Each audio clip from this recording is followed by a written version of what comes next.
is another gay horror pod with Stuart Ross and Jesse Tabbitt. Hello, Edson. Are you a gamer? Hello, esteemed judges. Thank you so much for this question. It is my passion to answer questions like these. Okay, I am not a gamer. Okay. Good to know. However, I love watching. I'm like a voyeur in that way. Like, I love a Twitch stream. I love like, I don't know. Like, if someone's playing, like, I want to be sitting right next to them, being like, equip your arsenal. That is equip your arsenal. So that my heart is like swelling right now because so I am a gamer and I feel like all my friends, like everyone's like fuck off, and I'm like I just want to like hang out and you can watch me play, and no one wants like, to do that. Do we know Super Horror Bro, the YouTuber? No, but I should. My boyfriend, Mike, if you ever listen to this, my boyfriend thinks your voice sounds like an AI generated bot. I think you're perfect. But he's British, and he's like, today we're going to be discussing Poppy Playtime Chapter 5. Ooh. It just sounds like a male Surrey. Yeah. Very. Yeah. Very. Wait, I'm into this. 2.4 million subscribers. Okay, this guy's huge. He rocks. Jesse, can you actually work and try to get him on the podcast? Yeah. Are you kidding me? So I'm a gamer. I can't I'm a speak horror the same gamer. language, so Yeah. I'll be like, Resident Evil? Are you dialed I was in? about to say the new Resident Evil came out. Okay, so it is on my list because like I do want to watch all the playthroughs. I do not want to play the game. My button, my thumb will never touch a button. However, my eyes will be glued to the screen. Okay. Yeah, it's scary. you're It's more of a watcher. Yeah, I'm more of a watcher. Yeah, it's a good one to watch. There's a lot happening. It's first person, it's third person. There are giant spiders. There are babies who are way too big. That's where I draw the line. Giving Dolly vibes. It's scary. I don't like spiders. I don't like No, I spiders. don't like spiders either. Yeah. Does anyone like them? That's actually like a lot of people probably. A lot of like people them. do. Yeah. Every once in a while, my Reels algorithm gets really into like animals I don't want to see. I don't know. That's My Reels algorithm is all over the place. Mine too. And like it used to be like gay guy reels. Like it was like a lot of like shirtless men, like jump roping, a lot of flexing, and then it like suddenly turned into like different types of casseroles. And I was like, sure. Honestly, better.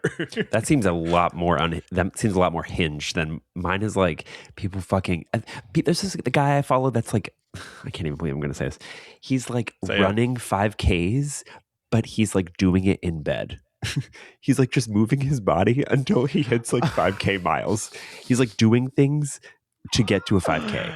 Like, that's really funny. It's incredible. That's kind of where I'm at on the internet. Mine is all just Selena Gomez truthers right now. And as a member, I might be a member of the community. I don't think she's real anymore. Stop. Can I say something? Yes. No.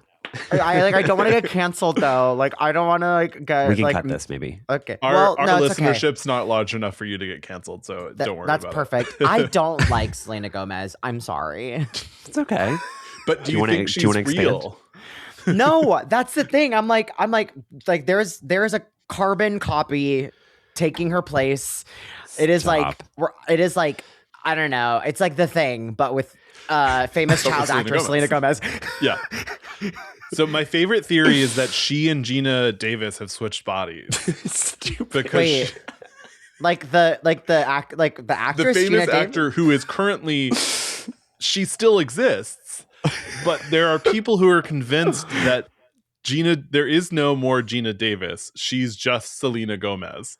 Who made that connection? So who was like funny. Someone covered their eyes and they were like, okay, which Gina actress? Davis. Gina Davis. Like who? Like what connection is there to that? But she makes a facial gesture that kind of looks like Gina Davis. It's like it's the strings, and I shouldn't even be talking about this in the same room as my phone because I have just freed my Reels from the clutches of celebrity clone doppelganger truthers. And now that I'm talking about it in the presence of my phone, it's just going to be Selena Gomez Reels. Yeah, and me and Edson are going to, now our algorithm's going to be Selena Gomez. Literally.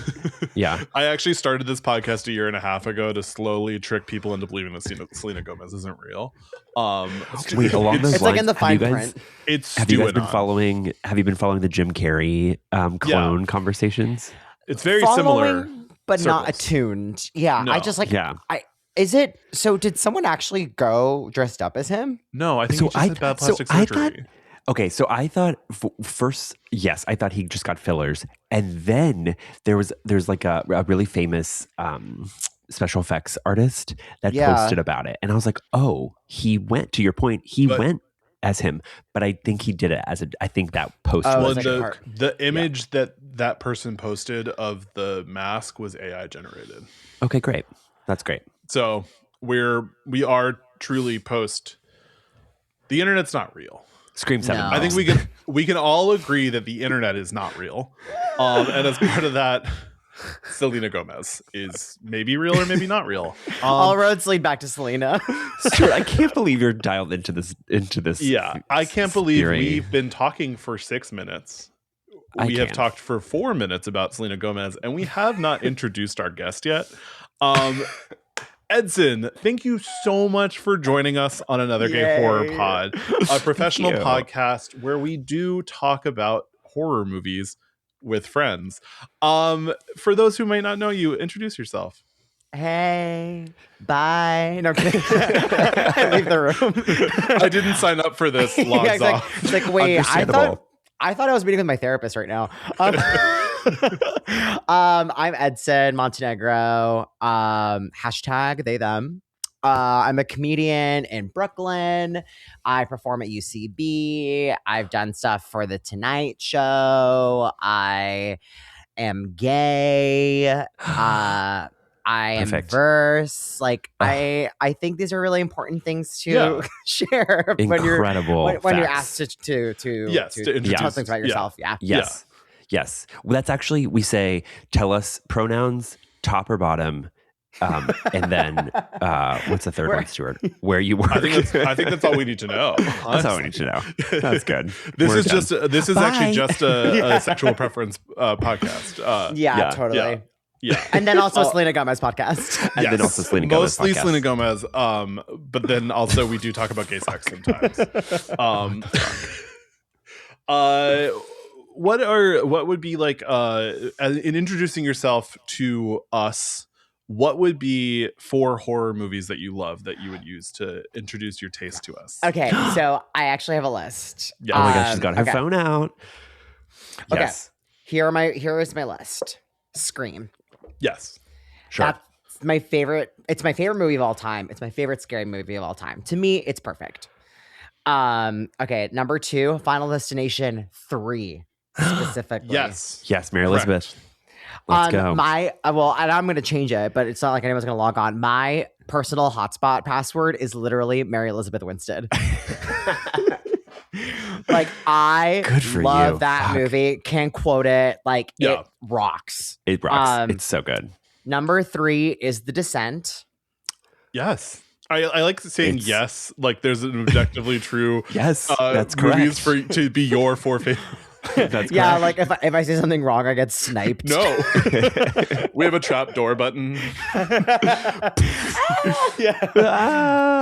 Okay, and number 4, it's kind of a crapshoot, but I'm gonna go ahead and choose Wreck.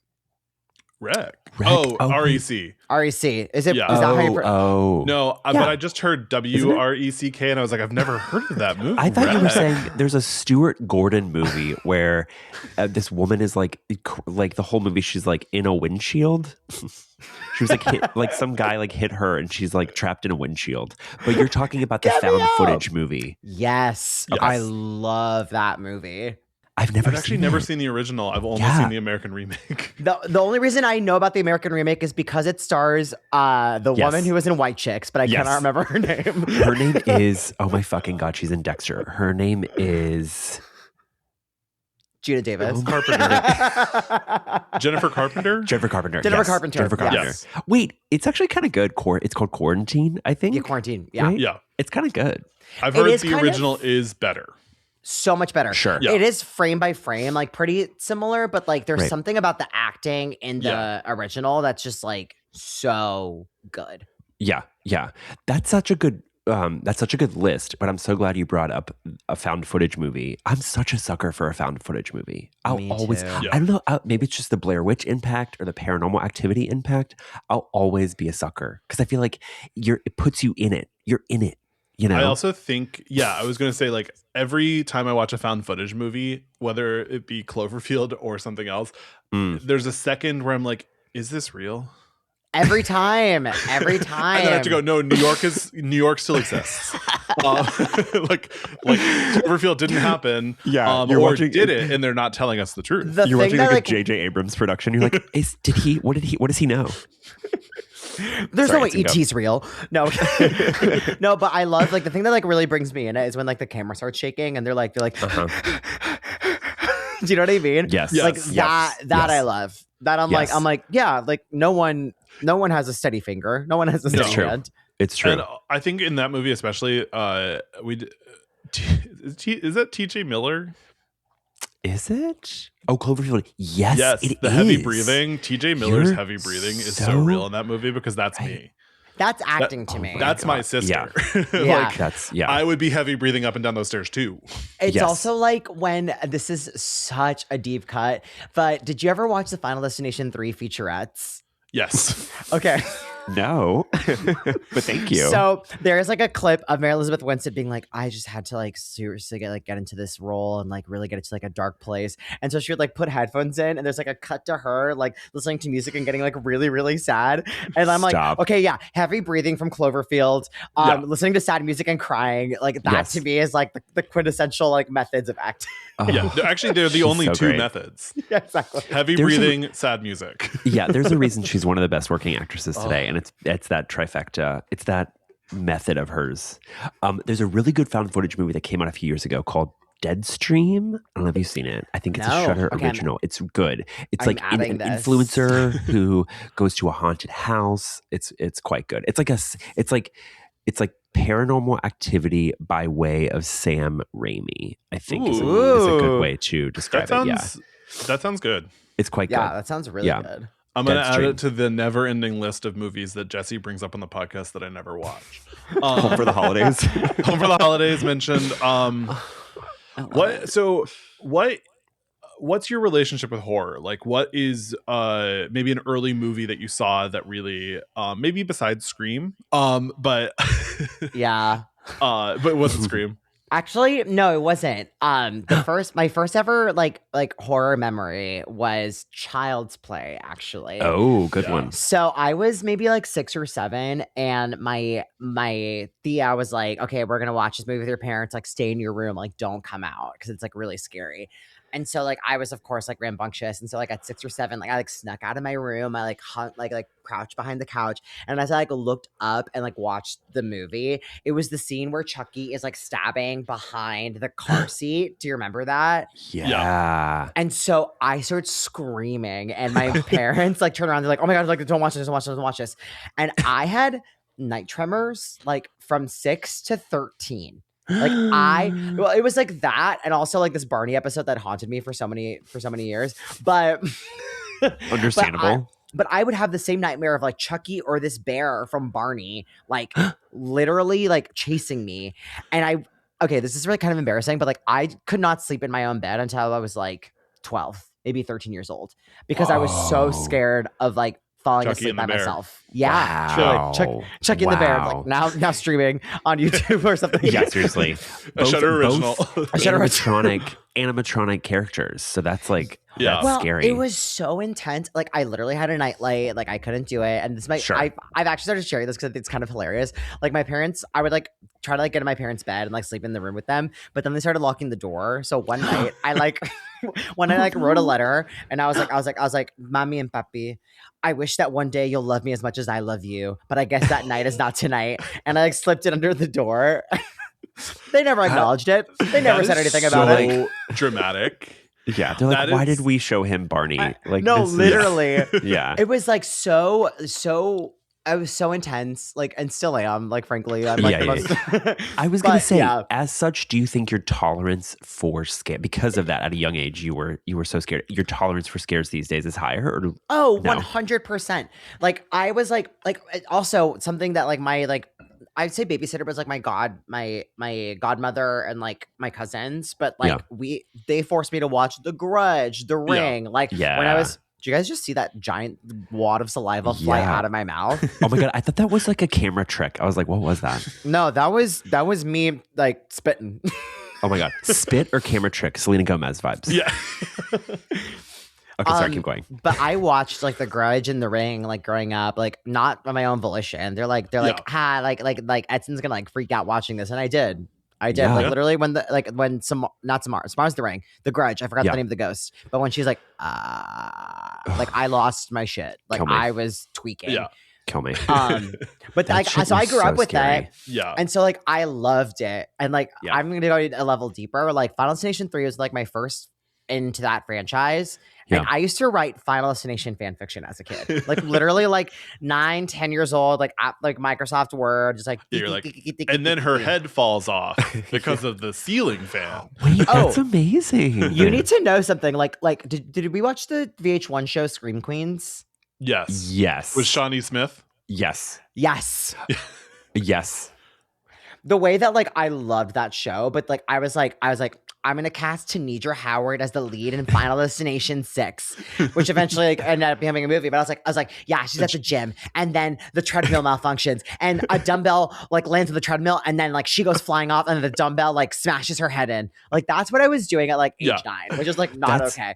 So you went from being very sensitive to very desensitized very fast. I Yeah. pretend I literally we had like a pool vacuum, like those hoses, Mhm. you know, like with a giant like little snake part. Like Yeah. I would like this is so bad. I would Get like it out. pretend like my foot was like wrapped in it like in a Final Destination death, and like pretend to like drown, and I'd be like and like start floating my up. God. You were just working through trauma, honestly. Have you revisited any of those stories that you created? Because I feel like you need to get back into I it. need to. I Yeah. need to. Also, Please. like my gay ass was like, yeah, and Annaleigh Ashford will be her best friend in the movie. Where is she these days? I haven't checked in on her in a second. She had a Paramount original show about serial killers. Oh, that's Annaleigh right. Ashford. Yeah. I'm always yeah. aware. I was supposed to see her in Sweeney Todd, but she was sick. Okay, wait. So I saw Okay. Diana from the musical Diana, and that was Totally. also really cool. Happy Sorry, Face? I'm a musical No. gay guy, so Sorry, I'm now I'm on it was Annaleigh called Happy Ashford's Face. Yeah. IMDb. Okay, wait. She was on. Oh my God, she was on Elsbeth Stewart. This is we've mentioned caught up. Elsbeth a few times. Okay, sorry. We don't need to get into this. We don't need to I was get like, into this. Jesse, I think you're overestimating I'm how sorry. interesting I'm reading sorry. off Annaleigh Ashford's I'm sorry, Edson. I didn't mean to do this. Like I I didn't mean love to do this. I love No, your bitch, keep swings and they going. usually work. But this one maybe isn't for us. Circling back to horror. Edson, give us a hot take. Give us a horror hot take or spicy take. Ooh. Okay, my first one is that The Exorcist is actually not that scary. That's a hot one. Yeah. I don't think it's that scary. Like, I understand that there's like a lot of like it was so novel at the time, and people had never seen like a possession movie, and like people were fainting or whatever. But watching it now, I'm like that diva is literally just a child. Do you think it's the like practical effects that haven't aged well? Do you think it's like the performances? I think the performances are great, but I'm like Yeah. when now that I know that it's pea soup, I'm like, Yeah. that girl just be vomiting sweet green. Yeah. She Like, just hates it's- split pea. She just hates split peas, and it just took me out of it. Yeah. And Yeah. also, like, I was like, yeah, her head turning around, kind of freaky on paper.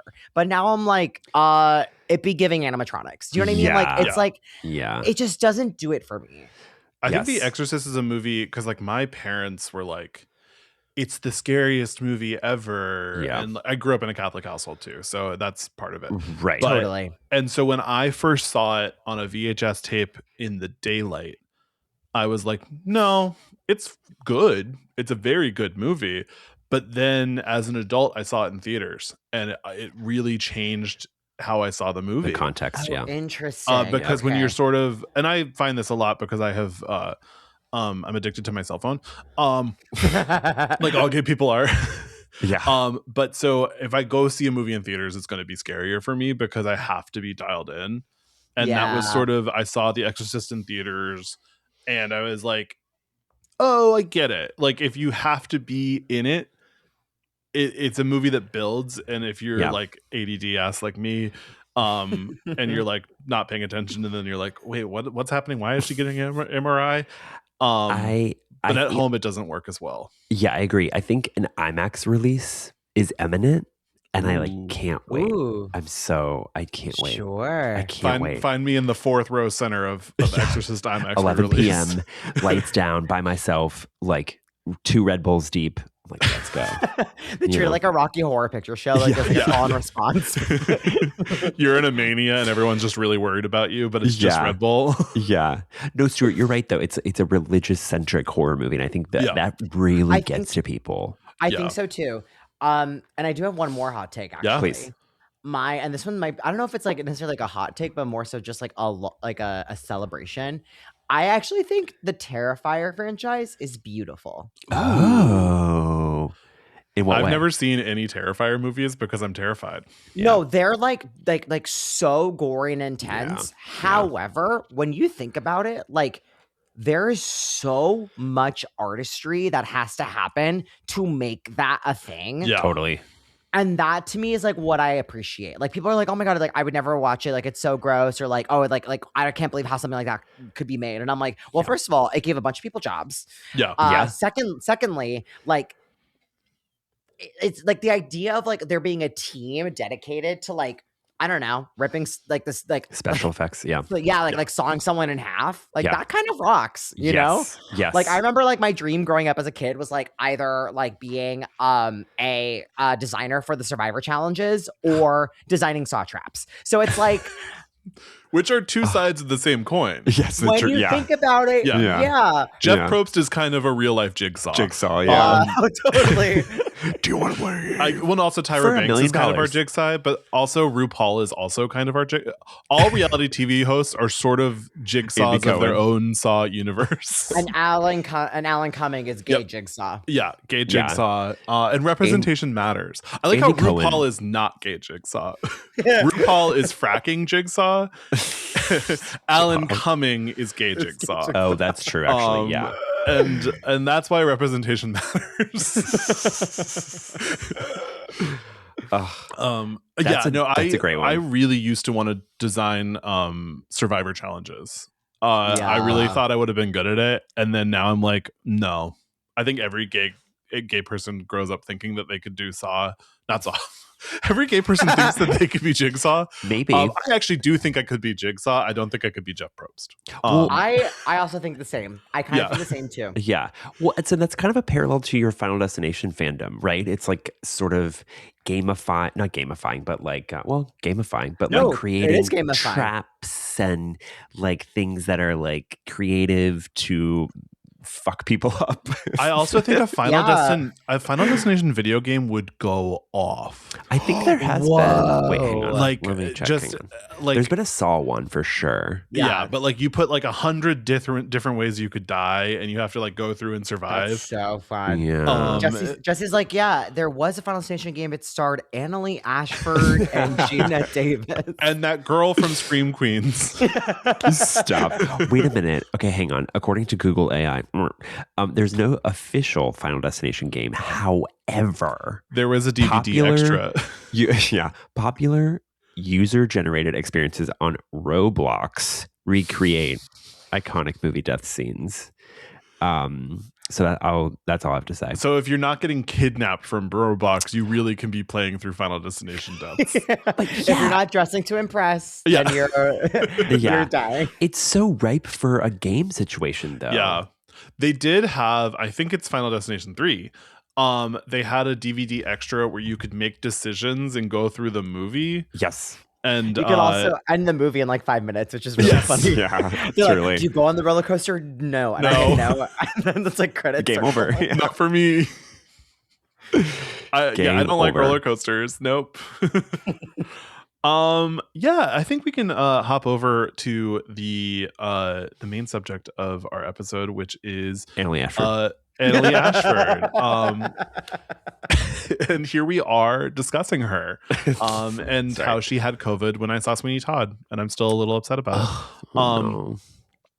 No, we are talking about Rear Window this week. Yeah, welcome to season of The Hitch, our Alfred Hitchcock double feature month. This week we're talking Rear Window. Next week we're talking What Lies Beneath. And I'm gonna do some little fun facts about Rear Window, and then we'll hop into discussing it.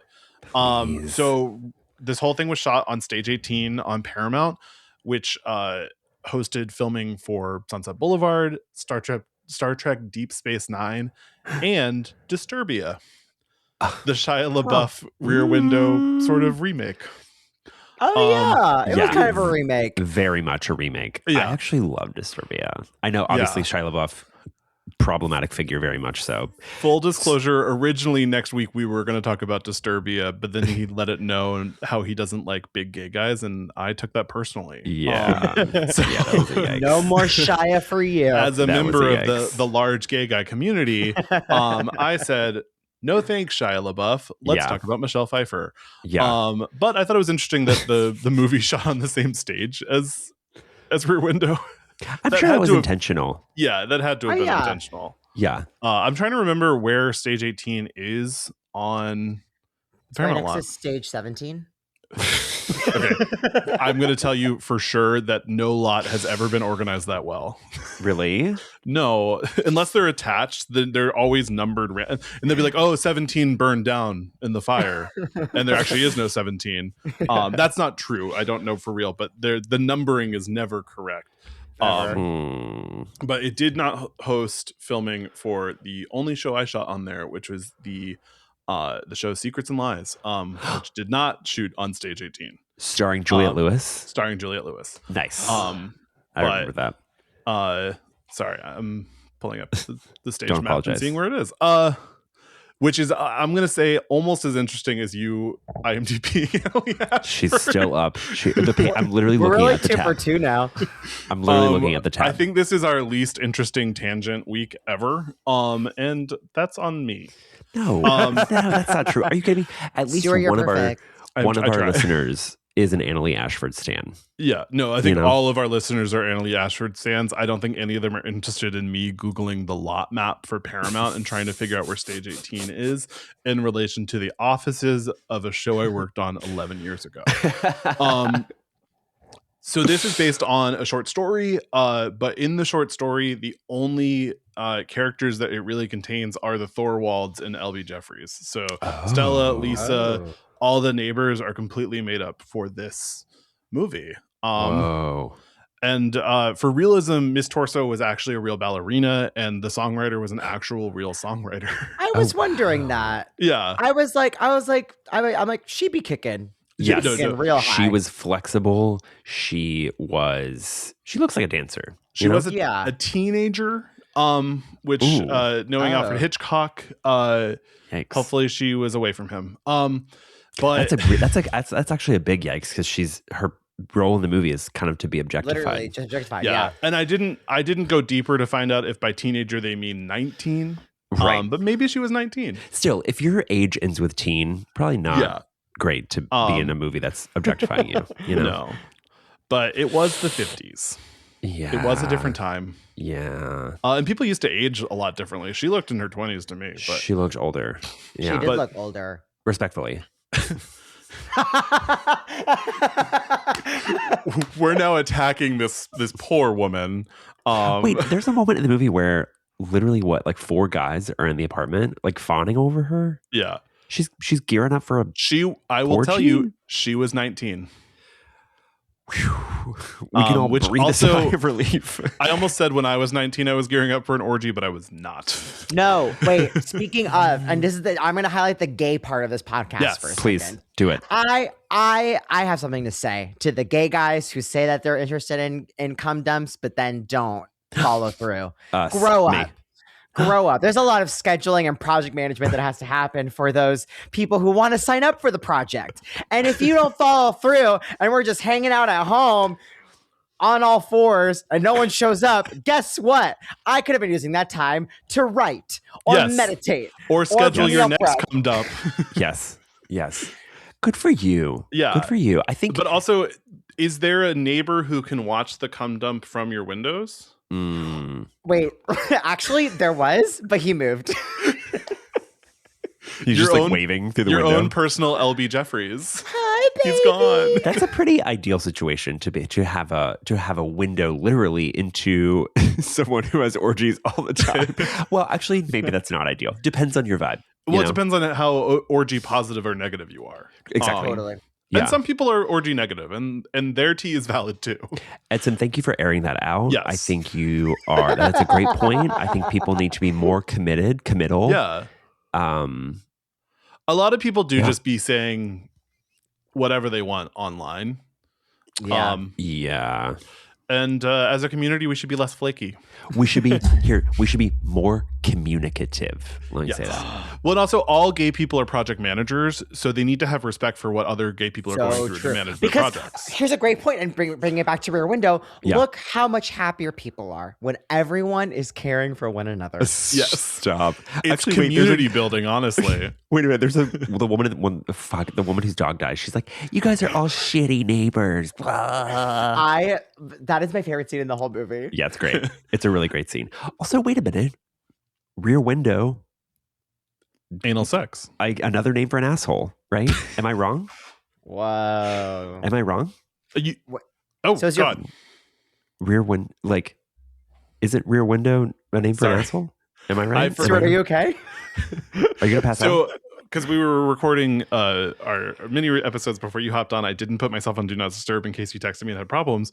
And then I just got a phone call that came full volume through my headphones. And then now I'm on Do Not Disturb. So I'm when I said here for everyone. Rear Window, an asshole. Yes. Stuart's like, I don't stand for this.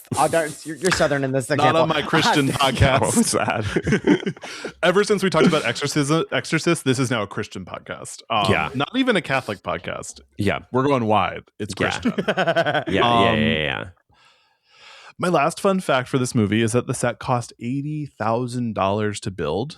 Whoa. Which in today's money would cost almost $800,000, which is a lot of money. We've really fallen That's a lot off. of money. Yeah. You know? So full disclosure, this is one of my favorite movies. Whoa. This is I don't say it anymore because it actually sounds a little pretentious. This for a long time was my favorite movie. I think you're perfect. It's not pretentious. Yeah. But a good I movie. also weirdly in film school learned this movie in 5 different classes. Okay. Because I think That tracks. every teacher was like, well, someone else is going to show Vertigo or Psycho.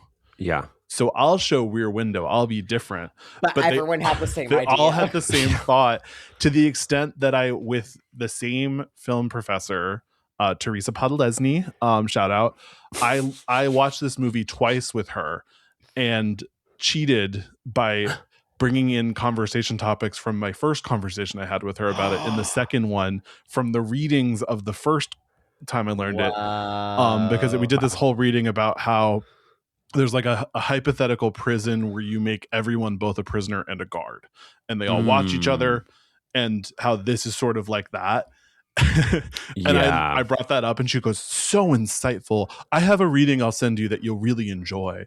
And I was like, I read it previously in your class. You're like, 3 I years wrote ago." it. What's that word? Panacea. Oh, What is wait, I that have word? heard Right? that word. Hold on. Yes. Okay, hold on. Panacea. Am I saying it correctly? Oh, it's actually wrong. A panacea is a solution or remedy for all difficulties or diseases. That's not what I meant. No, I think What is the thing? It's like there's like a tower and you're sitting and like you are the guard, but you're being watched by all the prisoners. Yes. Oh, Do you know what I'm talking about? It's gonna. I bug know me. I don't remember the word. you're being watched. This is really interesting because it's like we have Annaleigh Ashford, we have the law, and now I'm looking up Greek word for prison being watched tower. I feel like I know this. I thought you were saying Panopticon. panopticon. And that was the reading I did was about how Rear Window is a panopticon because everyone's watching each other and we only see one person watching, but we Yes. slowly become aware that everyone can see each other. And so Rear Window is my favorite movie. Can I just say something really quickly? When you said panacea, I thought what like years ago when grizzled old sailor Jesse Tabbitt. No, when the whole like all the continents were one, and then it was Pangea. I was like, okay, where is Edson going with this? Because on the subject of Pangea, I have something else to say. Sorry, okay, I have a get lot it of out. takes. Is this going to involve cum dumps? It's gonna involve dinosaurs, actually. Okay, love it. I think the megalodon still exists. I think. Thank you. It's Selena Gomez. No, I've seen the documentary The Meg. I know she's here. Thank you. Expand, Edson. I think that a gargantuan shark dinosaur hybrid has not disappeared fully. I think it lives in the depths of the ocean, and we can't see it because it's so big, and the ocean's really big too. The ocean is so big. Is it true that we know more about space than we do the ocean? I always hear that, and I'm like, how is that possible? I could see that. Like, why don't we just go down there? Well, there's honestly not that much to know about space because it's the absence of something. I mean, that's totally. You're not wrong. I think if you were to include like planets, we maybe know less about all the planets in space. But space itself is just like nothing. It's just blank. So panacea of you. That was so panacea. Panagea. Panopticon. That was so panopticon. Yeah. Like, we don't know much about the ocean. Why don't we just go down there? Yeah, and honestly, a podcast really is a panopticon. Wow. No, well, it's funny. When we were teenagers, we were on a road trip as a family, and my brother mentioned the existence of the Loch Ness Monster as like a fact. And we all made fun of him, like, oh, the Loch Ness Monster's not real. And honestly, I think he was probably right. I think the Loch Ness Monster's also real. He was probably right. Yeah. Shame on you for lambasting him, for spitting facts. Yeah. No, but like there is that. Are you guys aware of the great white shark that they think is 500 years old? No. Selena Gomez. No, I'm sorry. I'm done. That's the last I'll say. Gina Davis. No, there is a great white shark that they think existed before we found America, before the Europeans found America, and it's still alive and like it's still swimming? alive, just like swimming around. What? And honestly, I love her. Let me pull this up next to Anna. Yeah. Giant shark. Whoa. What's it called? Yeah, sir? the Greenland shark. Yeah. Greenland. I will say this. There are probably things like that still around. Yeah. Period. Deep. You know, apparently Lot 18 is one of them. Yeah. Next to Lot 17. If 17 exists. Yeah, exactly. Very true. Very true. Wait, so circling back to Rear Window, you guys, I've never seen this movie. Oh. How crazy is that? How crazy is that? Oh. Let me clarify. I've never seen it beginning to end. I've been in a film class or two where they pull some stuff, but I've never seen it. You watch the Miss Mojo clips? Yeah. I'm like, 10 best Hitchcock movies ranked. 10 best moments from Rear Window. I have seen so many Hitchcock movies, so it's wild that I never sort of sat down to ingest this one fully. But yeah. Guys, can I talk about the Paramount lot for a second? Sure. Hit us. Here's the talking stick. Yeah. Mini mic. So stage 18 is next to stage 17. Boom, and baby. the reason I should know that is because the offices for Secrets and Lies were in the building that it connects the two stages. Okay, so here's the thing. I sometimes think I'm psychic, and I think this is an example of that happening. Because you were like, he's right. Yeah, exactly. Yeah. So I do have to apologize to the Paramount Studio lot community that not only are stage 18 and 19 connected and not burnt down, but also I should know that because I worked between them. Yeah. Okay. But my show was not on. We did not shoot on stage 18 or 17. That was transparent at the time. Okay. And honestly, I'm done talking about the Paramount Studio lot. I feel like you're not, but that's okay. Not just on this episode, ever. Here now. I feel like that's not true, but you know what? I support you. Here's a question for you. So, are most, if not all of Hitchcock's movies Paramount? A lot of them. Okay. Psycho is Universal, but was produced independently. Okay. But a lot of them were Paramount. You know what I watched recently that I loved? What? Frenzy. Oh, I've never seen it. It's really good. It's like it's a classic Hitchcock where mistaken identity. One guy's on the run. The police think he's like murdered someone. He's not the killer. It's really good. Okay. Very British. Yeah. It's quite good. Highly recommend.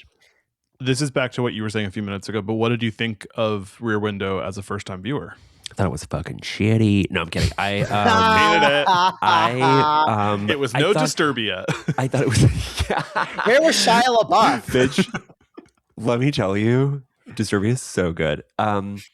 It was surprisingly much more methodically paced than I expected. I think it's a slow burn, especially I just mentioned Frenzy compared to Frenzy. You know, I'm a fan of voyeurism. Yikes. And so I was immediately hooked. Jesse Tabbitt, fan of voyeurism. Also, Lisa's outfits in this movie are incredible. When she's putting on her little gloves, I'm like, you're such an icon. You are so elegant. Like, and he's like, we can't be together because you're too stylish. And I'm like, fuck you. Yeah, shut the fuck up. Jeff. Yeah, he's low key like Jeff is low key like such a pick me. He's like we simply can't be together. There's no way. Also, can I ask? Wait a minute. Also, okay, so his really his good Jimmy Stewart impression. Thank you so much. That was really good. Yeah. That was really good. Okay, wait. They call him Jeff. Is that they're shortening his last name? Last name. Is that right? Okay. Because at first I was like, his name is Jeff Jeffries. That's cool. Which I never understood. Because to me, a nickname is either your first or your middle name. Sorry if that's a hot take. You know what? That's my other hot take. I don't you know know. What? If you're listening to this and you disagree with me, go ahead and cancel me. I like to see you try. You're done. You're done, sister. Clock out.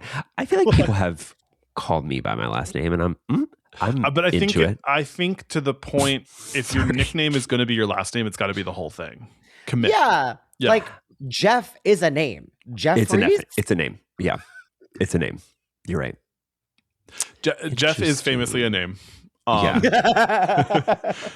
I'm gonna come out and say it. Jeff. Yeah. And you know what? Someone in the comments will tell you Jeff is not a name. I don't know if this makes sense, but Jeff is a name I was surprised to hear in this movie. To me, Jeff is very like indicative of like 90s culture. I can't explain it, but I was like, Jeff born in the 90s. Yeah. You know, like Lisa, like I was just like surprised to hear it in like the 50s. Like I just feel like Jeff is like such a, I don't know. Shout out to a friend of the pod, Jeff. Love the name Jeff. Didn't expect to hear it in 1955. I don't know what that means. I will say, I don't think Grace Kelly should have to say the name Jeff. Wait, is that Grace Kelly? Yes. Oh, I didn't know that. Yeah. She's stunning. You know, actually, the only reason I know the name Grace Kelly is because of the Mika song, but I actually could not tell you what she looks like. And you actually thought she was a character that Mika made up? I actually couldn't. I actually didn't. I actually couldn't tell you what she looks like. She's like stunning and blonde and white. Like that's like all I kind of knew. Like I didn't. But like Grace Kelly and Jar Binks are like the same person to me. Jar Binks? Wait, who am I thinking of? Are you thinking Jar Jar Gabor or Jar Jar Binks? I know, Jar Jar Gabor. Babe, Jar Jar Binks is pretty different looking to from me, Grace Kelly. And Jar Jar Binks are very similar.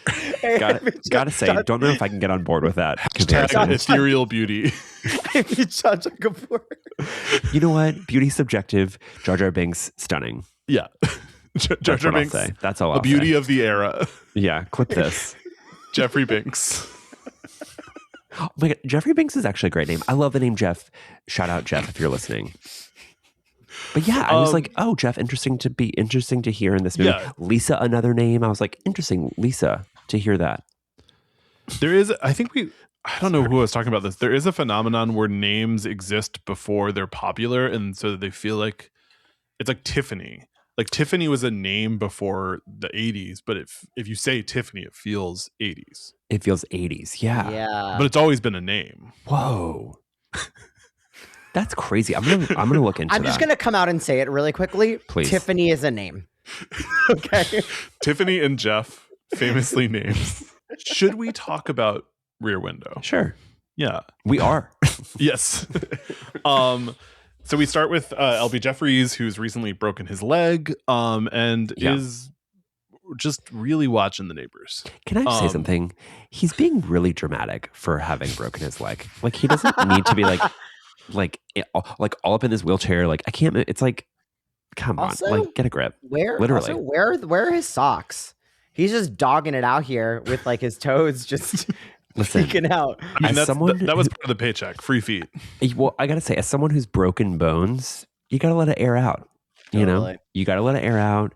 It's gonna smell. It's gonna itch. But also, where did he break his leg? Because it's like it goes all the way to the crotch. That like he must have really It's broken a that leg. big cast, and that's Yeah. why I'm like, is it? So we're talking about a tibial fracture? Yeah. Well, he is Not a the warfare- tibia. He's like Oh wait, he was in a car wreck, not a car wreck, but Yeah. he was photographing like a race, right? And the car like hit him or something. That's sort of implied. We get the opening of this movie is really just gorgeous. We get so much information with no dialogue. But we end panning on his broken camera and then a collection of his photographs, including one of a car crash at a race. Right. And then our first introduction to Grace Kelly's Lisa is a printed negative, and then the cover of the magazine that she's on. This movie, I mean, Grace Kelly is so distractingly beautiful Yeah. that I'm like, She's I don't too think good you for should be in him. an apartment. She's fucking too good for him. Got it. Yeah, she's like too pretty for an apartment. Yeah. She should be in a house. She should be in a house. She But I should do be think- at that party next door. She should be at the party next door. She should be at the party. Which like kind of gives me like what's my movie reference? Do you remember the Pink Panther 2? Yes. With With Beyonce? Beyonce? Yeah. Yeah. No. It's like I like how whenever at the same time we were all three like, with Beyonce? it gives me that. Like it definitely gives me just like like Pink Panther 2 climax movie vibes. They're like all standing around a piano. I guess that's true. I have not seen Miss Pink Panther 2. I like don't know how to like. It's been so long that I'm like, sure. Like, who am I to disagree with that?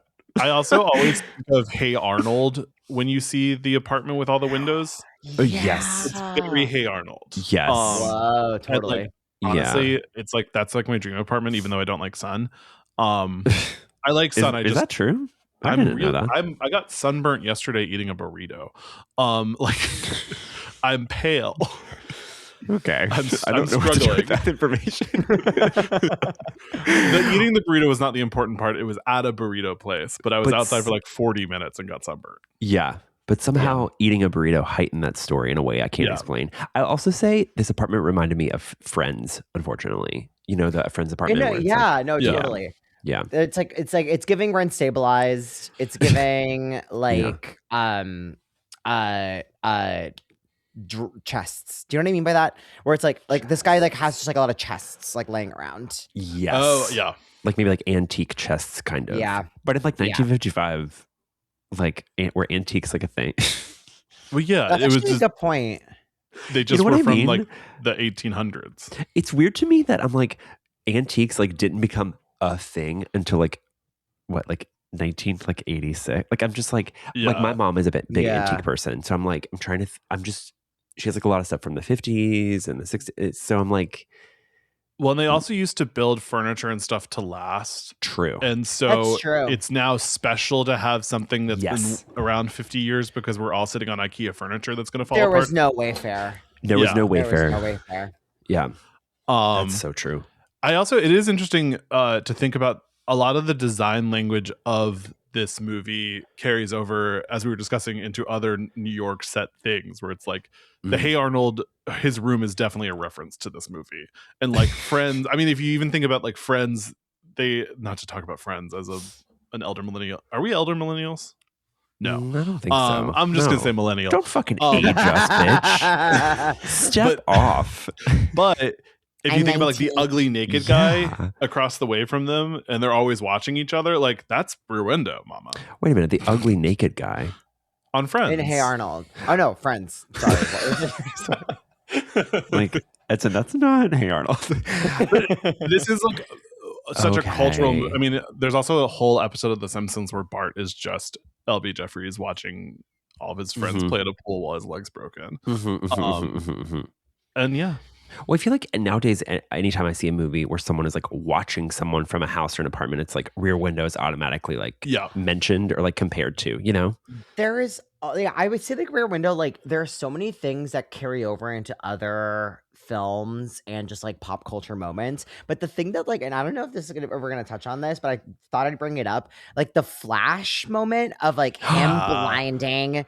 Obsessed. I forgot the villain's name, but like Thorwald. Like that is a trope that like continues on in other horror movies of like using Flash as like a destabilizing tool. Yes. I thought like to me that is like the first time that something like that has come up, and like it just gets reiterated over and over and over again, which I think is fascinating. Yeah, that was maybe my favorite moment in the movie, just because it was like kind of unexpected and you didn't know where it was going to go, and like I keep forgetting that this is the first time you've watched it. Yeah, and the idea of like I've never heard anyone describe Rear Window as unexpected because it is such a scene movie.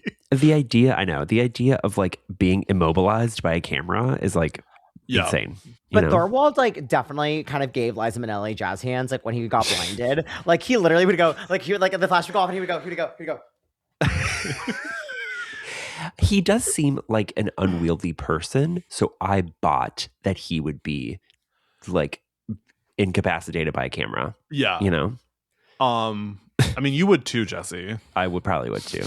I've been incapacitated by less, so yeah, that's true. Actually, by a burrito. Yeah, that's true. Yeah, yes, sure. We'd both be down bad. Yeah, which is why I never hang out with people with flash cameras. Everyone has a flash camera on them at all times because of cell phones. You know what's funny? I took a picture last night. Don't ask me of what, but I accidentally had the flash on, and I was like, I panicked.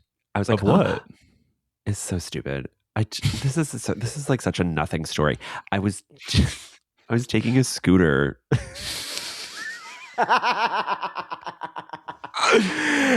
And like, you know, when you like finish your ride, you have to like take a photo of the scooter to like prove that it's like fine. I always take a photo whenever I finish my ride. Same.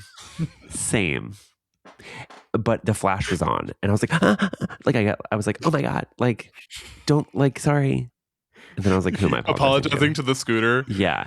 But my point being, it felt jarring. I was like, oh, the flash is like gonna like, I don't know, out me as like a freak scooter or rider. I don't know. Yeah, a scooter rider. Yeah. That's all I have to say. Where do we go from here? Where do we go from here? Here, this is something I want to say. Yeah. This movie, I think, is really effective in its use of sound. And by that I mean there isn't a lot. It's a very quiet movie, and I think maybe that is also why it stood the test of time, because it's like there isn't a lot of music. There isn't a lot of dialogue. I mean, there's a lot of dialogue, but not. It feels very feels quiet. It's a quiet movie. But it makes the moments where there is music like so much more impactful, because it's like, oh, this is like a very deliberate choice. Yes. Yeah. Well, so much of the music is diegetic within the actual. So it's like a lot of the music is the songwriter playing in his apartment, and then like that's also. I love that. I love when that guys, happens. I'm gonna fawn about this movie for a long time, and I'm sorry about it, but like you should. How this movie tells you time has passed through the development of the song he's writing is so cool, because we get the beginnings of it early in the movie, and it ends up being a fully realized song, and then when we end, he has it on a record. He's recorded this song, and it's just like such a little thing that takes us through the movie. Because I think the only time there is non-diegetic music is in the beginning during the opening montage, and then at the end when we're listening to his new version of the song. Right. And so it just like it keeps us in the movie, because there is nothing outside of the movie, which is an interesting choice for Hitchcock, because he is so. I mean, we watched Psycho last year. Like that is so the music. Vertigo is such all about the music. And this is really just all about sort of the silence. Yeah, he loves a suspenseful tune. Yeah. He loves a suspenseful OST, you know? Right? Original soundtrack. Yeah. Yeah. I think that's what he calls them. The thing that, on that note, Stuart, like the thing that like when I first watched this movie, I've seen it like a couple times at this point, but it's like, it makes you stressed. That to me is the best part of this whole movie, is that like what should be like an innocuous like scene or like just like movement, there's so much weight added to it because of the silence and because of the fact that you're like watching intently with Jeff and you're just like, oh my God. Yes. When you're so in his POV, exactly. When at the end the danger comes into his apartment, it feels like it's in your apartment. Yeah. Because you've been stuck on you get out of him a lot to talk to like the nurse who I'm obsessed with, and then Lisa, Stella. But like it's so much of the movie is him watching and us watching through his eyes, that when the danger comes to him, it feels like I was like, is someone in my apartment? Totally. I think it's also like one of those things where it's like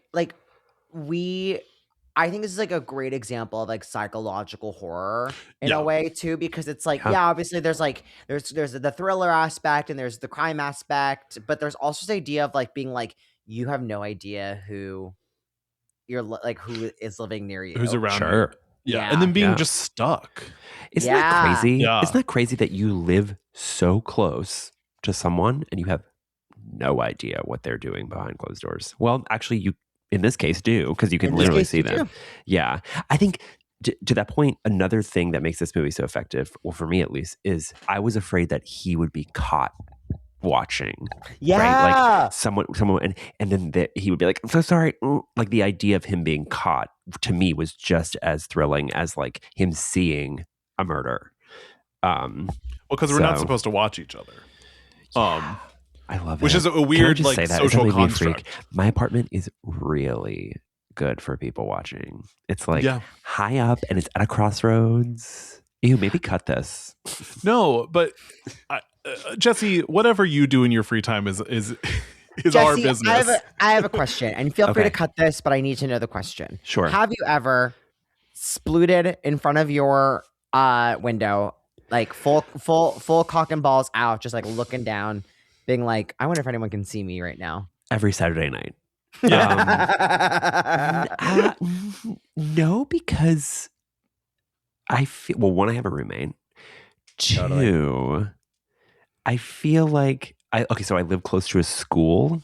Yes. You live very close to a school. I feel like they would be like, I'm calling the police. Well, that'll do it. No, that'll do it. Yeah. So no, but know that if I lived in a different neighborhood and all of my neighbors were, I would maybe something would be happening. You know, that noise face gesture combination is one of the more that was a weird upsetting face things. thing. I'm sorry, but I didn't feel good about proud. that. I'm proud of you. Yes. You're a closed shades guy. Yeah, I'm a closed shades guy. I used to live a half mile away from him.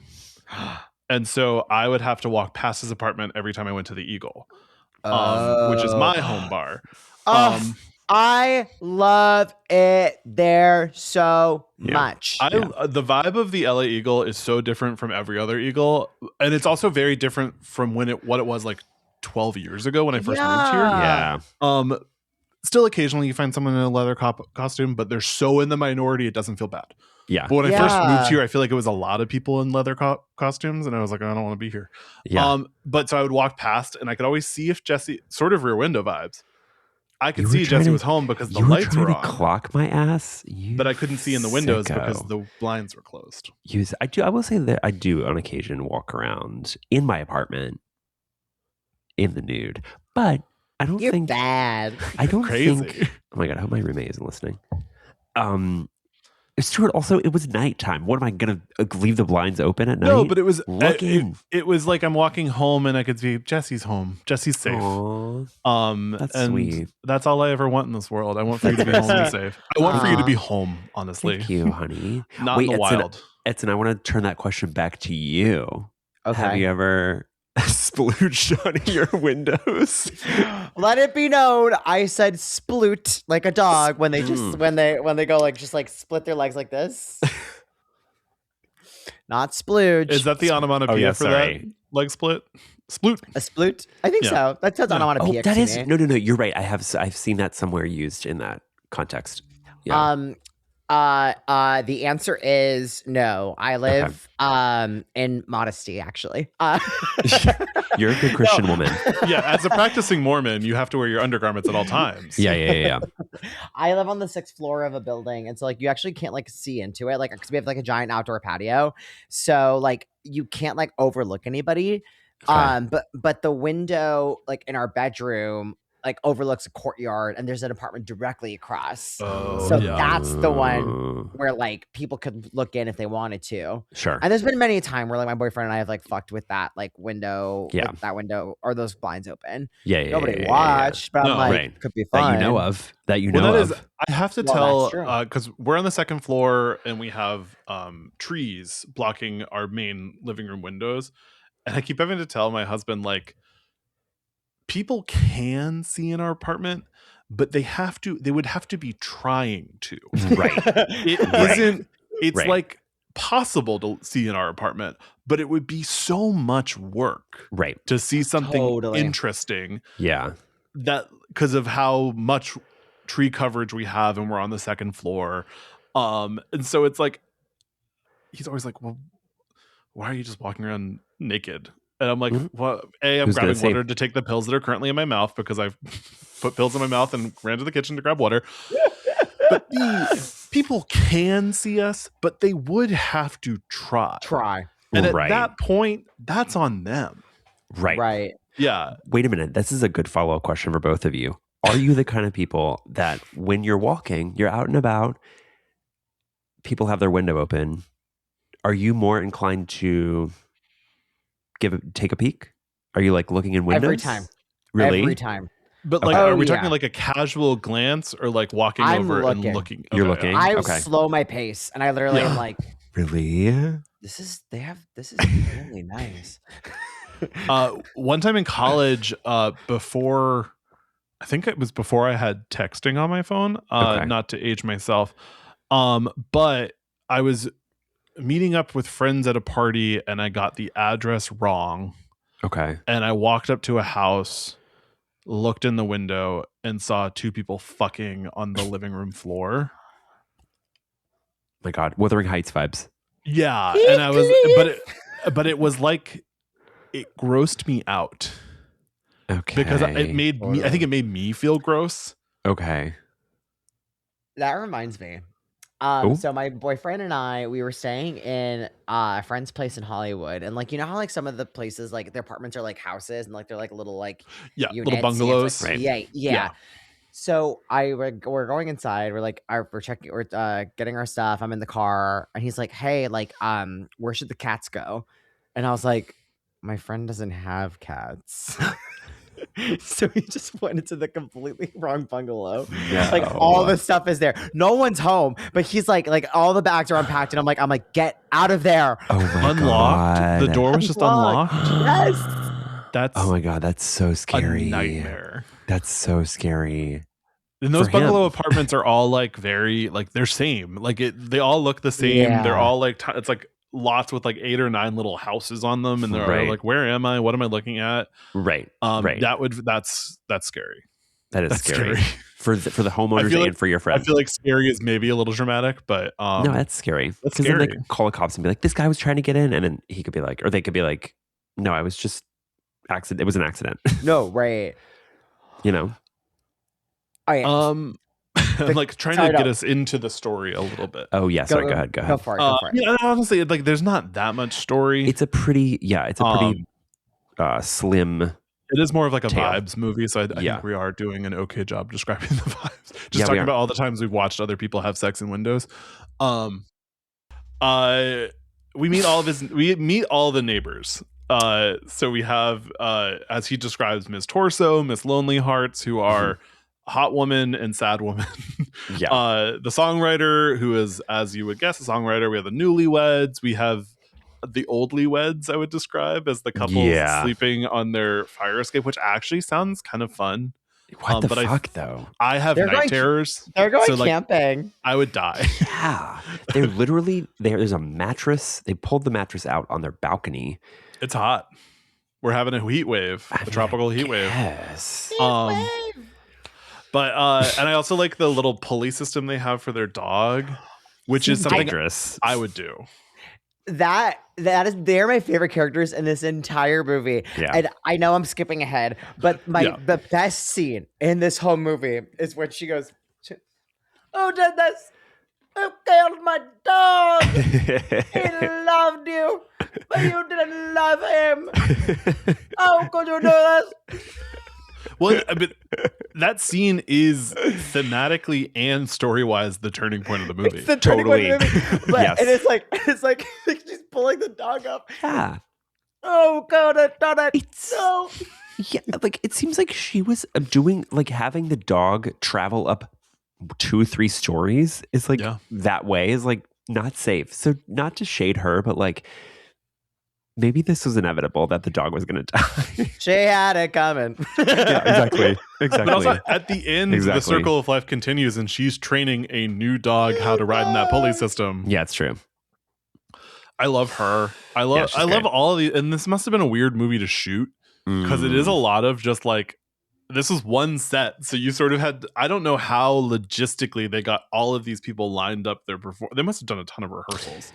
Yeah. Not to get too into the weeds about production, but like, or they just had a loudspeaker and they said, "Everybody go, do your thing." I can see that, Yeah, probably because Yeah. there was so much synchronicity that needed to happen for like everyone to come out at the same time, or like people stagger their exits. Like, right. Yeah, that's true.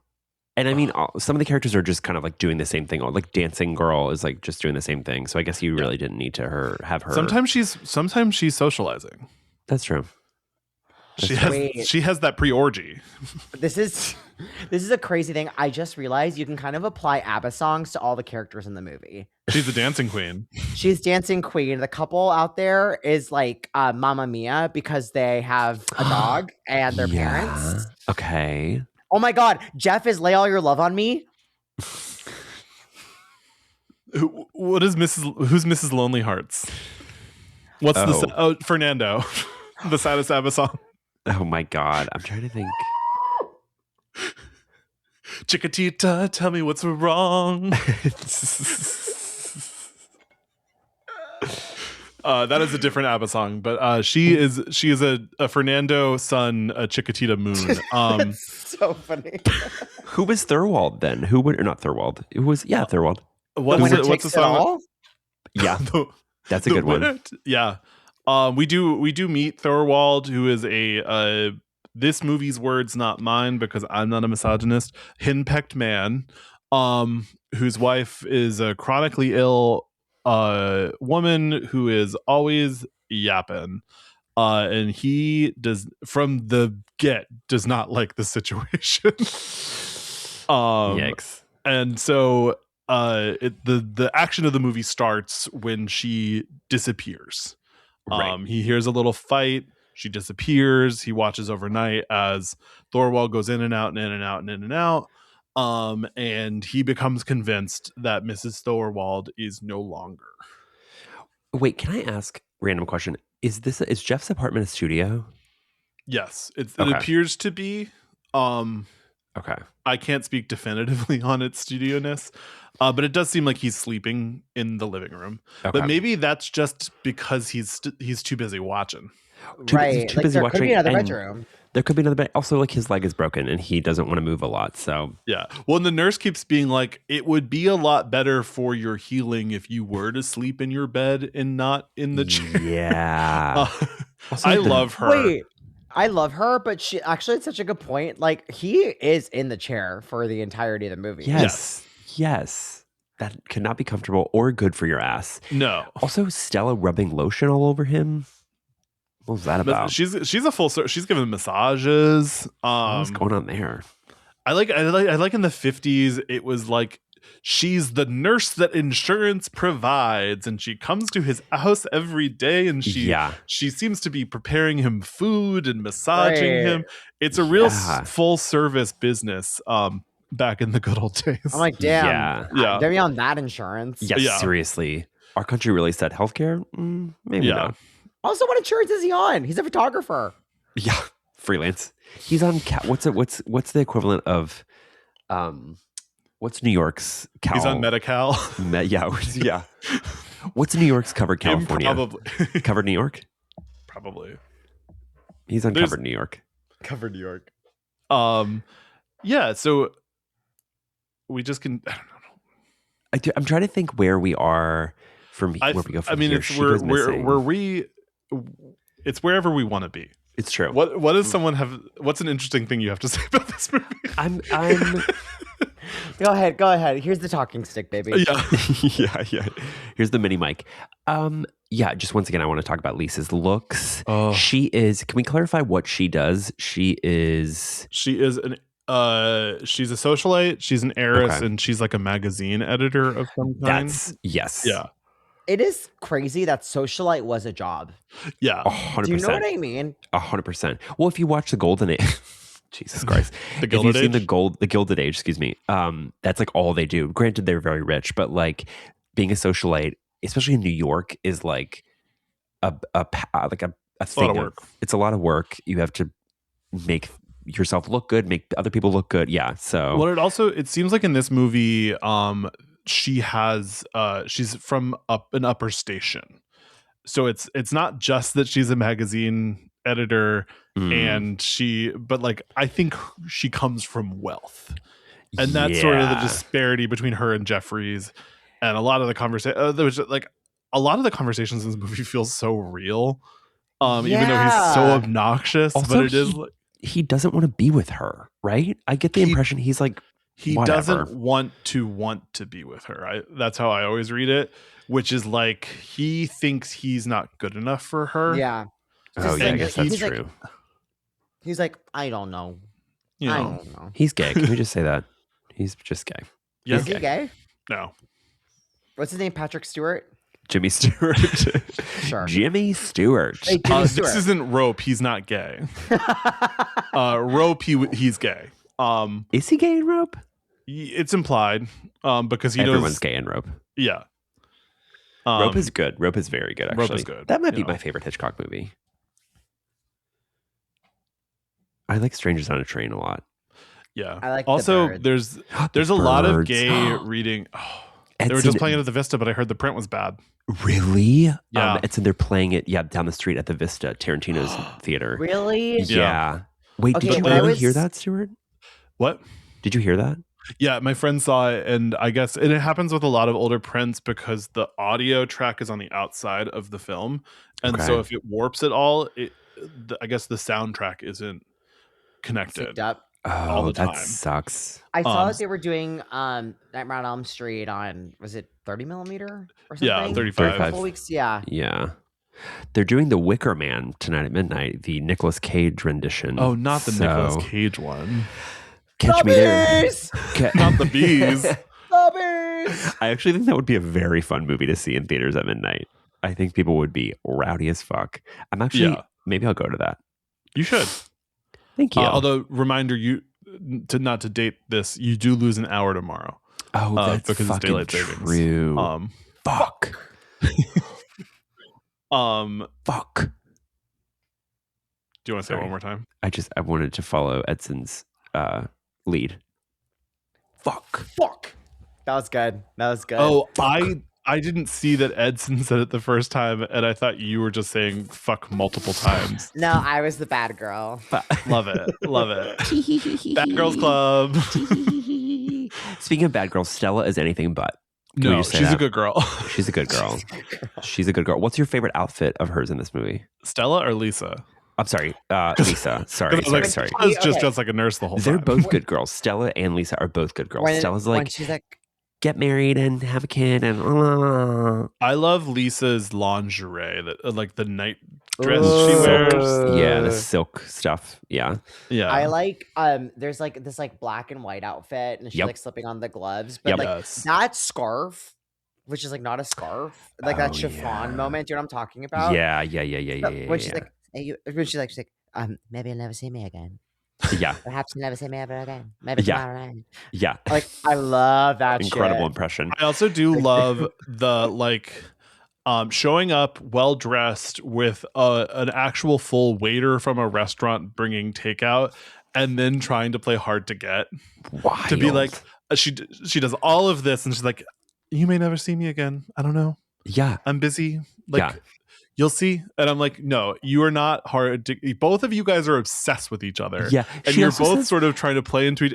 It's like a weird cat and mouse with the lowest stakes possible. Where I was No, like, the just stakes yeah. are the stakes are so low. Yeah. But like, if I could categorize their relationship with one word, it would be humph. oh, It's true. oh, woo. She's What are leaving. you She's doing? like, goodbye. And he's like, what do you mean? And she's like, this is goodbye forever, at least until tomorrow night. Yeah. And it's like, okay, so Yeah, they're like, what? they're like, I'm leaving until when? Tomorrow. Yes.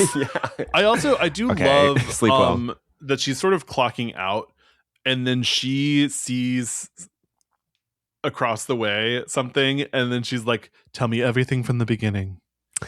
I need to, Right. and like I like how slowly her and Stella and him all become very invested in this story of across Totally. the way. Also, the fact that she was the one to go over there is so gaggy Yeah. to me. Yeah. It Because is. like here's the thing. Like I love snooping. I love being nosy. Yeah, but yeah, to yeah. go inside someone's apartment, that's crazy. Yeah. And you've done it multiple times. Is that what you want to say on You're this actually podcast? currently in a stranger's apartment Yeah, you're recording this recording. podcast. Oh, hey, I'm at Tennessee. I'm gonna be out in a couple minutes. I'm Yeah. recording for a little bit more. I saw The police I saw show from up, they're across the like, way you're "Get set up, and I had to use it. Also, wait, she fucking climbs in the window from the balcony. I was like, this bitch is unafraid of anything. She's Yeah. in her heels in that Well, dress. even Stella's like, she's nuts. Yeah. She's crazy. But She's it's in also love. it is her sort of trying to show Jeffries that she's a down for anything gal. Yes. Because I'm like, right at that point, like if you're trying to show that off, just like lick his butt a little bit. Like, Yeah. don't break into someone's fucking house. yeah. But I was just thinking, and this is kind of dumb, but we all sort of do this with like friends from college on Instagram. Where are you going?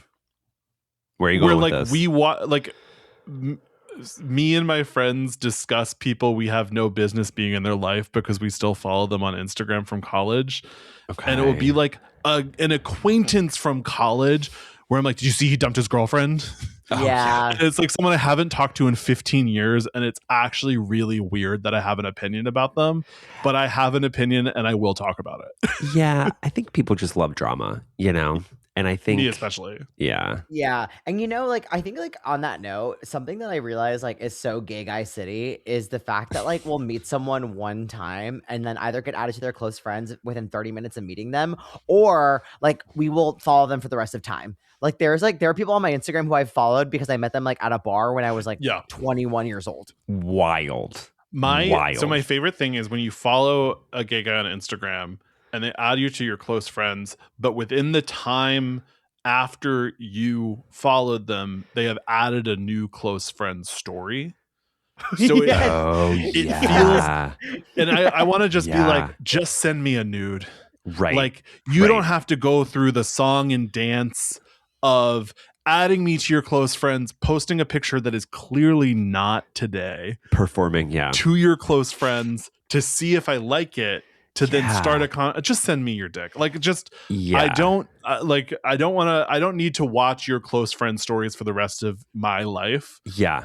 It is there is an element of Rear Window to it, kind of, because it's like social media. So, well, yes, and specifically close friends. Right? Because you're seeing things other people aren't getting to see. Oftentimes they're risque, and I mean, personally, I don't have a close friends. Do you not? I very much have a close friends. Oh, I was like, wait, what? Edson may be a member of my close friends, not to out. Yeah. But Edson's a stranger online I met and then immediately added them to my close friends. So I'm talking about things I do critically as if I don't do them. I used to have a gay guy close friends. And then for a long time I was like, okay, let me just post booty. And then I was like, I don't know. I kind of was like, well, I actually have a lot of feelings and I kind of just want to rant now. That's the natural evolution. That's the gay guy evolution. So now my close friends is literally me being like, guys, I hate my job and like I'm kind of questioning everything, but I got a salad. The first picture is booty, and the next picture is a salad with copy that's like, we're all doomed, and I guess goodbye. I have something to say. I have Please. another thing to add to my repertoire of takes. If you have a close friend story, no memes. Cut it out. I either want to see your dick, your balls, your ass, or like an emotional rant that would send anyone into turmoil. Yes. I don't want to see a meme. A meme can be posted on your main story. Yes. Yeah. I'll get on board with that. Yeah. I think people post memes on their close stories so as to avoid anything from like employers cracking down or like maybe like their family being like, this is inappropriate. You know, like I feel like some memes might out people as like having a sense of like, I don't know. Do you know edginess, what I'm gonna add on? I don't want to see your politics in your close friends. Yeah. Say that. Stand on business. That. If you're gonna, I don't care how conservative your in-laws are. Post your politics to your main stories. Yeah, I don't want to see them. 100%. Yeah, I agree with that. Because I always want to respond like, do you not really mean it because you're not willing to share it publicly? Right. Totally. No, I agree. I 100% agree. But like there is like the thing of like of close friends, of gay guy close friends, of it being like it is very much Lisa just being like, but maybe you don't want me. Yeah. But perhaps you do. Yeah. But I don't think anyone would like to see this. I don't think anyone wants to. It's just me in opera gloves. Her delivery nothing else. Her delivery is so good. Like she's such a good actress. I also love her story so because I married for love and I'm really happy for that. But if I could have married a prince and then quit my job, I would have. Like she's such a gifted actor, and she said, "Actually, I just want to be a princess." Yeah. Bye. Yeah. And she buyed us. She buyed us all. And I'm so proud of her for just being like, I don't want to do that. I don't want to be in a situation even for a minute. Guess who did that? Guess who else? Guess who followed that lead? Meghan Markle. Yeah. Although there's going to be a Suits reboot at some point with her. Wait, there was an LA Suits. Was there? She not? wasn't in it. Oh yeah, that's true. Markle not present. Where's Monaco? France. It's like a city-state in France. I love the idea of Monaco. It's like very romantic to me. It's like rich people. It's like rich people, yeah. And you know what's romantic? Money. What? Yeah. God. Yeah. Is it? Yeah. Kind no, of. I don't think it is. Again, I married for love. So I don't think money is. I think money can buy things that maybe indicate romance, but I think true romance is like, Jesus Christ, slowly putting on and like rolling around in a bed. I don't know. Well, there we go. Okay, actually, no. You know what I mean? Do not hide your face. Do not hide that face.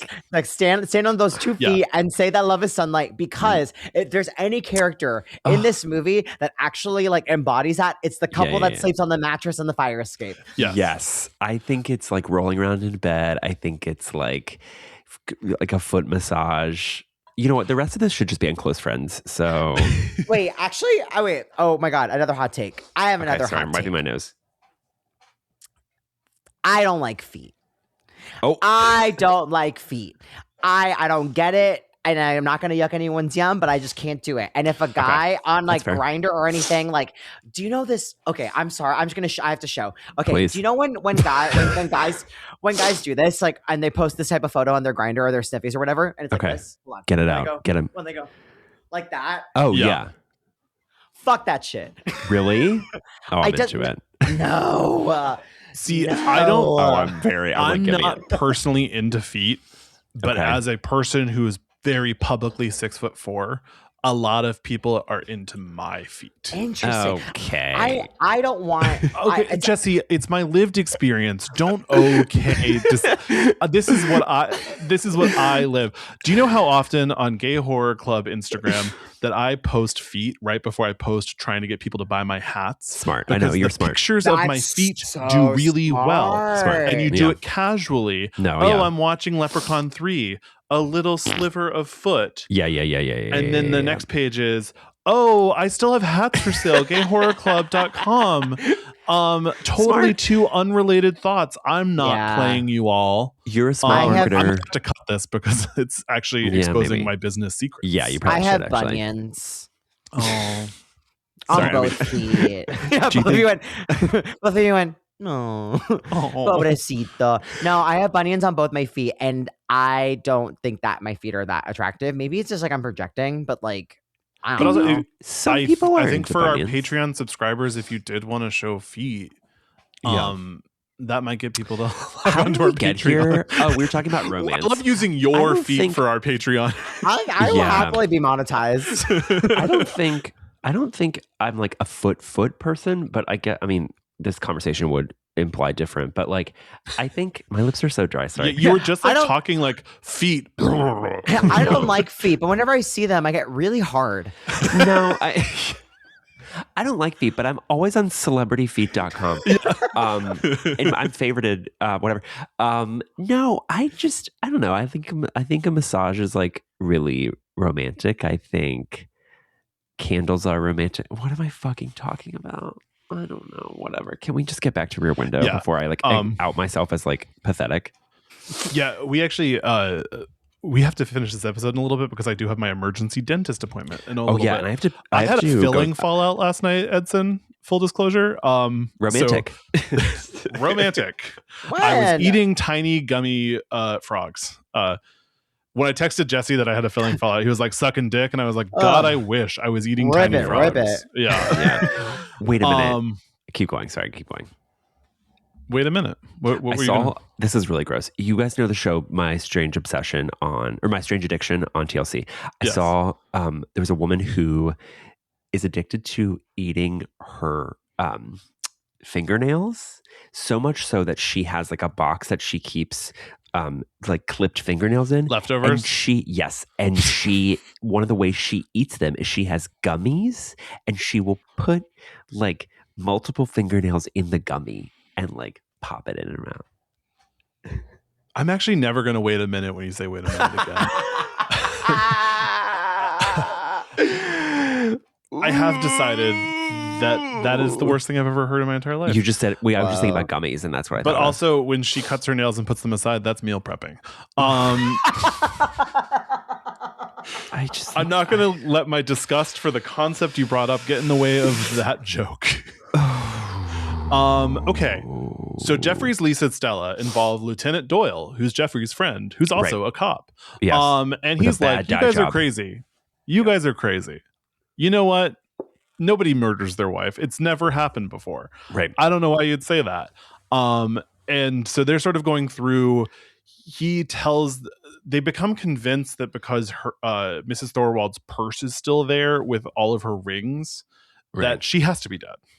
I love the way Lisa's like, no woman leaves her favorite. Every woman has a favorite purse that she keeps right next to her bed in case she needs the information. Thorwald's wife is a girl. Girls love purses. If purse is still there, girl gone.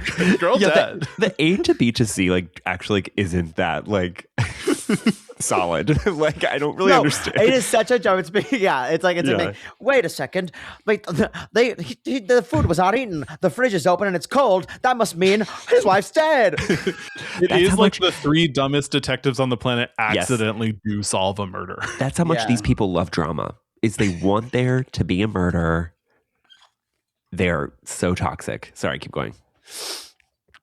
You didn't interrupt me. They're toxic. I have nothing to keep going on. They're toxic, but they end up solving a murder. So maybe you do end up solving a murder. Who am I to say they're toxic? Yeah, and honestly, at the end of the day, as long as you solve a murder, it doesn't matter what you do.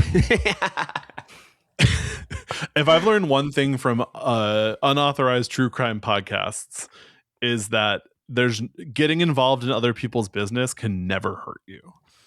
This actually brings up the fact. Okay. So we know the term bystander effect, right? Yes. Mm-hmm. The actual murder that the bystander effect is not necessarily based on, but referenced. Was popularized with happened 10 years after this movie. Ooh. Isn't that crazy? And my boyfriend and I were talking about this. It's in New York. Yeah. I think the victim's name was Kitty. Hawthorne or something. No, not Kitty Hawthorne. Hold on, let me pull it up. Kitty Hawthorne's someone I went to high school with. And Kitty, That's a great name. she died. Kitty Genovese. Yes. Yes. Yes. Yeah. So she was stabbed to death like outside her apartment building, and she was screaming for help. And so like all the people in the apartment like came to witness, like thinking that someone else was going to call the police, but nobody did. But nobody did. Oh my God. That's why when you're in danger, you're supposed to yell fire. Fire. Yep. Because people are scared of fire, but they're not scared of strangers being murdered. That's so depressing. Yeah. We don't live in a we actually don't live in a society. Yeah. It's depressing, but I guess in some ways it's a pretty nuanced thing, right? Because like I could be, I don't know, someone could be playing a prank, I don't know, whatever. Yeah, and it's also like being afraid of getting involved when something isn't happening. And then like, and that's sort of, they deal with this where they think at one point, like they're all standing there and Lieutenant Doyle tells them like, oh, she's home. Like she got to where she was going. The package was delivered, which is just Thorwald's girlfriend. Yeah. But, and they're standing there and Lisa goes, a sad bunch. We're all sad a woman isn't dead. And I'm like, yeah, I would be sad too. To me, the most unrealistic part of this movie is when the woman screams and everyone comes running out. Yes. I'm like, I'm like, I'm sorry. Who is like, if someone's screaming, like, I'm just gonna like keep jerking off. Yeah, that's their business. If anything, you might jerk off more. Yeah, it depends on the cadence of the scream. Because it's like, it's like, okay, whatever. But if it's like blood curdling, actually, I'm going to out myself right now. Maybe like 15 years ago, I was visiting a friend in Oakland and I was staying with him. And I was with a couple of friends. We woke up the next morning after like a night of whatever. And we woke up to a woman screaming like bloody murder. And we all were like, what the fuck is going on? And we called the police. Oh, so you did a good job. We called the police. There were like 6 officers showed up in like 10 minutes. It was crazy. And they just went from door to door being like, what's going on? Did you scream? We heard her scream bloody murder. And then it was like muffled. Like someone was like covering her mouth. It was really scary. It was really, really scary. And they never found like anything. The source of it. That's crazy. Yeah. It was really scary. Good on you, because I would have just gone back to sleep. Kept jerking off. Yeah. My friend's like, this is weird. And then I just like shoot a load into my face. That was crazy. Fuck. Sorry, I'm just a little too horny to like investigate. And honestly, too horny to investigate. Need that on a t-shirt or a bumper sticker ASAP. Yeah. That's a hat. Yeah. Yes. And the number 2, right? Too horny to investigate. Yeah. And to use Stuart's business model, it's like it's your toes, but you're going like this. Yes. Yeah, sometimes you have to monetize those feet. 2 toes like this. Toes. Yeah. I'm into that. Should we wrap it up? Yeah. I did write 2.5 pages of notes about this movie. But that's my journey. And I got to the end and I was like, I didn't need to write all that. This movie's a vibes movie. Yeah, it really is a vibes movie. So Edson and I used to take a lot of notes. I stopped because I have trouble watching and writing. I have 2 notes, one of which is Stella ... thirsty. And that's it. Well, the other one doesn't really make sense. I mean, you're not wrong, because like I'm like in another version of this movie, threesome. Yeah. Well, also like she's talking about how she loves to be in a relationship. She's rubbing lotion all over Jeff. She likes drama. I don't know, whatever. Yeah. So, you're remaking this movie now. This is a Brooklyn polycule. Mm-hmm. Totally. And it's just 9 different people all watching. And they come in, they come out, they all go work at their different barista jobs. And except for the one whose leg is broken. Actually, I think I just came up with a really funny sketch. Thank God. Nobody steal that. No. Nobody. Brooklyn polycule, Rear Window. Yeah. So they as we discussed earlier, Lisa does go across. She gets caught in Thorwald's apartment. Right. And thankfully they call the police. She turns herself in for breaking and entering. Stella then goes to at this point Thorwald realizes that someone is watching. Right. Because he can see her gesturing back towards Jeffries, and then he sort of makes the connection to like, oh, this is the person who sent the note. This is the person who called. She shouldn't have done that. Lisa shouldn't have indicated that she got the ring. Totally. I feel like I don't think she should have done that. It was actually so puss of her to just like flash the ring. Yeah. In my mind, I went, first of all, well, actually, let me get really like analytical here for a second. Please. Really, really quickly. From an acting perspective, like that is such a brilliant like choice to be like, let me show you the evidence. But directorially, also for Hitchcock to be like, I'm going to focus on like nothing is said. This is just gestured is so smart. Yeah. It's so smart. But I kind of wish that like in a different version of it that she like did something else. Like if she went like this, like if she went. Yeah. If she said this and then she just stuck her hand down her pants in front of the cops and everybody, but it's like she immediately gave Jeff away. Yeah, immediately put him in danger. What it is also, it's wild that he was like, okay, Stella, go bail her out. Because I was like, he saw you. Don't be alone, diva. Also, sorry, bailing someone out $150. He was like, how much cash you got? I'm like, oh. What? $1 billion? I don't know. I haven't bailed anyone out in a long time. The way like the phrase "go bail them out," I'm like that happens. Do you know what I mean? Yeah. Like you show up to the jail and you're like, hello, I'd like to bail someone out, please. I think bailing someone out is like actually like you have to like. It's like not only so much money, but it's like, but I gotta like put my house down. Like, well, they have to set the bail before you can bail someone out. Right? He shows up with like $150. Yeah, they're like, oh yeah, we haven't processed her. She's gonna stay in this jail overnight. Yeah. Bella's like, are you sure about that, officer? They're like, yes, and then lady. They freed Lisa. They're like, get Stella away from us. Yes. Free Lisa. Yeah. And then Thorwald breaks into his apartment, and we get the flashing scene. The flash bulb scene. Right. And he drops Jeff's ass out that window. Yeah. What the fuck? How did Jeff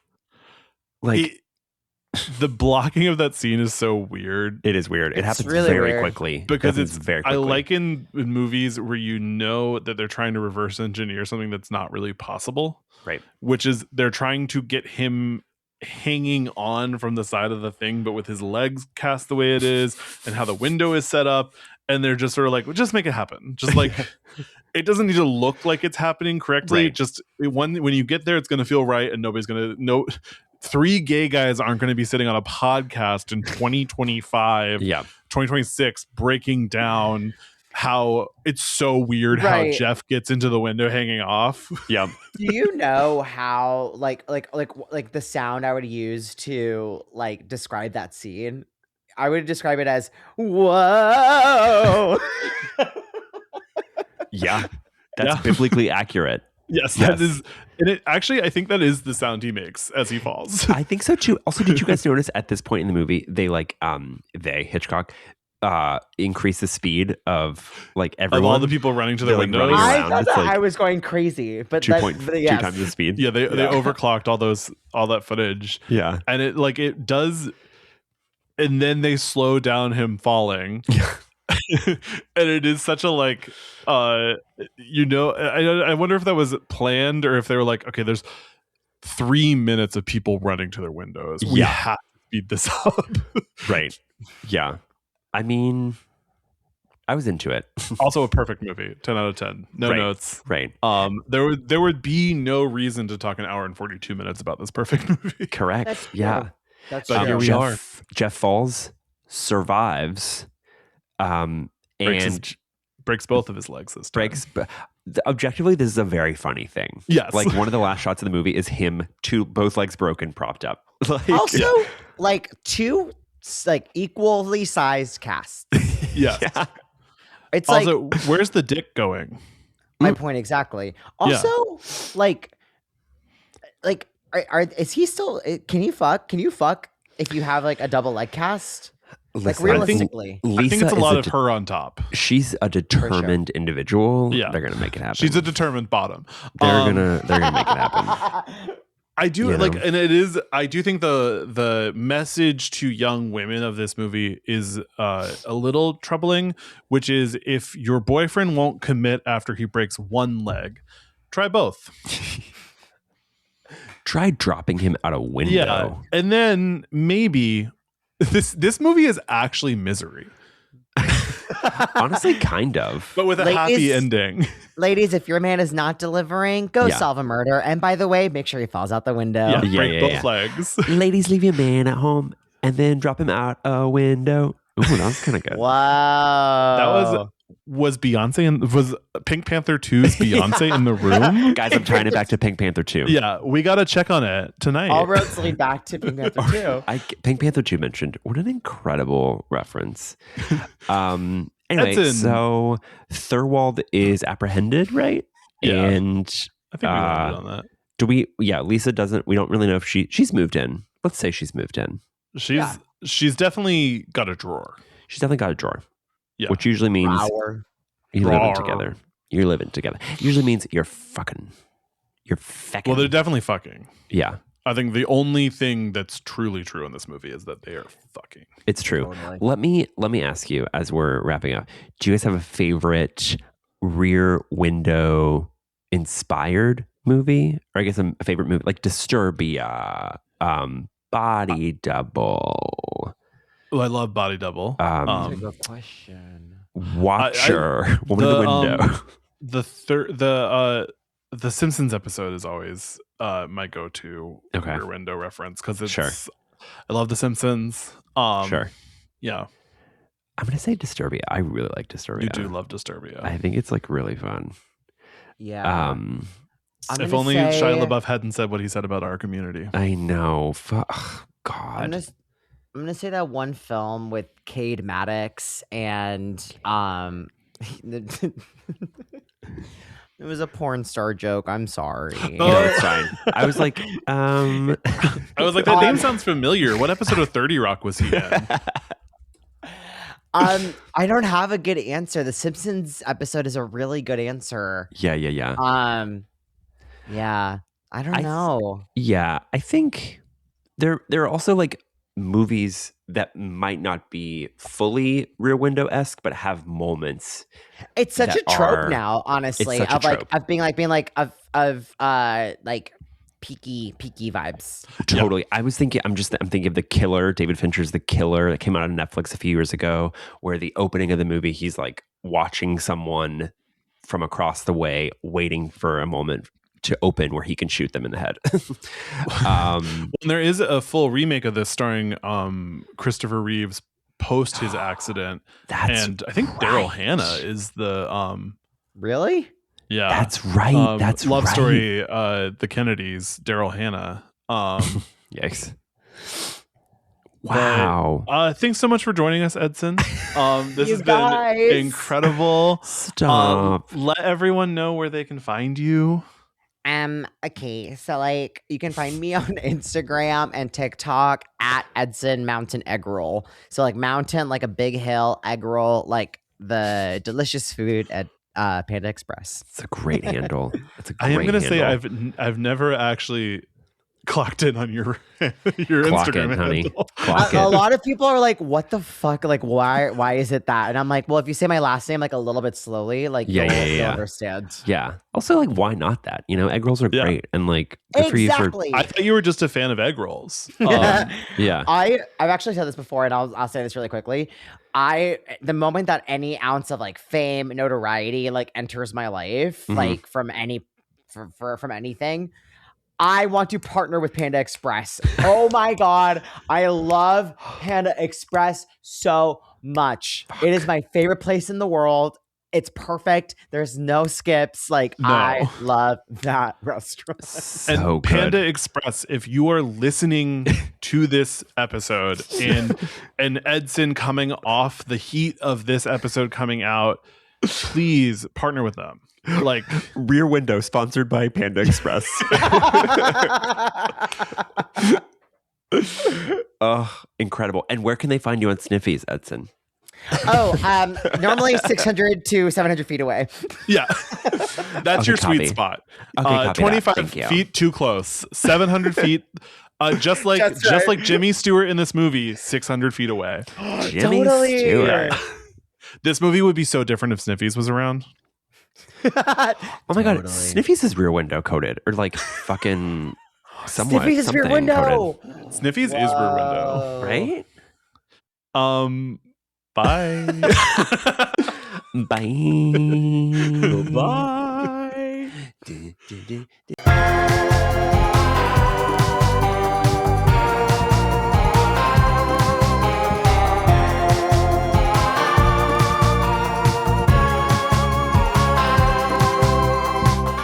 This podcast has been presented and produced by Stuart Ross and Jesse Tappett. Edited by Stuart Ross. All recording equipment provided by Photo Booth Productions. To support our podcast, join us at patreon.com/anothergayhorrorpod.